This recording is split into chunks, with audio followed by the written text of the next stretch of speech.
Adapa fue el primero de los 7 sabios mesopotámicos y una figura mítica que, sin saberlo, se rehusó a recibir el don de la inmortalidad.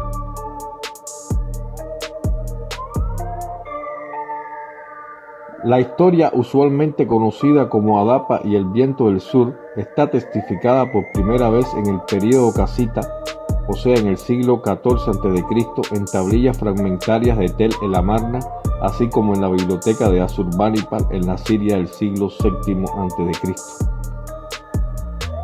El mito habla de 7 sabios antidiluvianos que fueron enviados por Enki, el sabio dios de Eridu, para traer las artes de la civilización a la humanidad. El primero de ellos, Adapa, también conocido como Wan, llamado Oannes por Beroso, que fue sacerdote de Babilonia, creó la práctica de los correctos ritos religiosos como sacerdote del templo de Apsu en Eridu.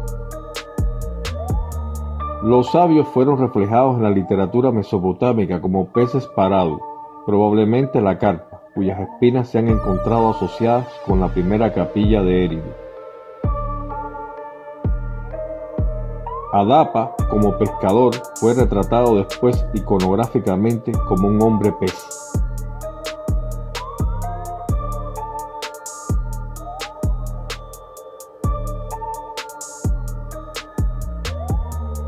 Adapa era un hombre mortal, un sabio o sacerdote en el templo de Ea, o sea el Enki para los sumerios, el dios del conocimiento y de la sabiduría de la ciudad de Eridu, que trajo las artes de la civilización a esa ciudad. El dios le concedió gran sabiduría, pero no la inmortalidad. Un día, mientras pescaba en el mar, se levantó un fuerte viento y volcó su embarcación. Adapa, enojado, rompió las alas del Ninlil, el viento del sur, que había volcado su barca de pesca. Por tal acción fue llamado a la presencia de Anu, el padre de los dioses.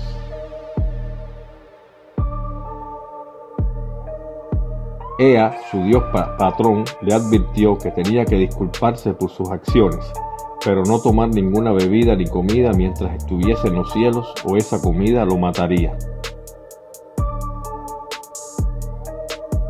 Anu, impresionado por la sinceridad de Adapa, en vez de ofrecerle la comida de la muerte, le ofreció la comida de la inmortalidad, pero Adapa, haciendo caso del consejo de Ea, la rehusó y así perdió la oportunidad de haber alcanzado la inmortalidad.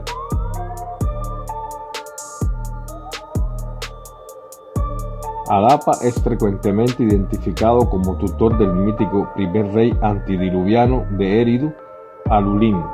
Además de sus funciones de enseñanza, se desempeñó como sacerdote y exorcista, y después de su muerte ocupó su lugar entre los 7 sabios o Apkallu.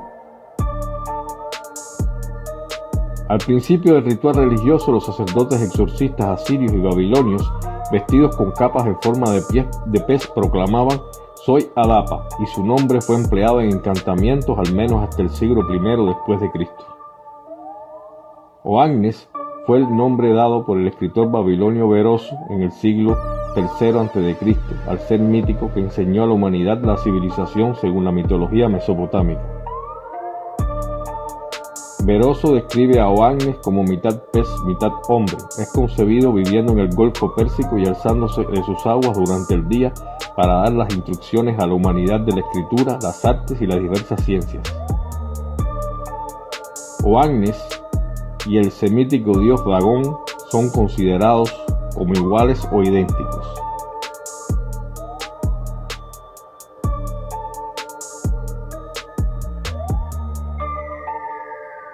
Todo sobre historia y cultura universal en el canal del Maestro. Lo invito a suscribirse, a compartir y a darle like a los videos. Muchas gracias.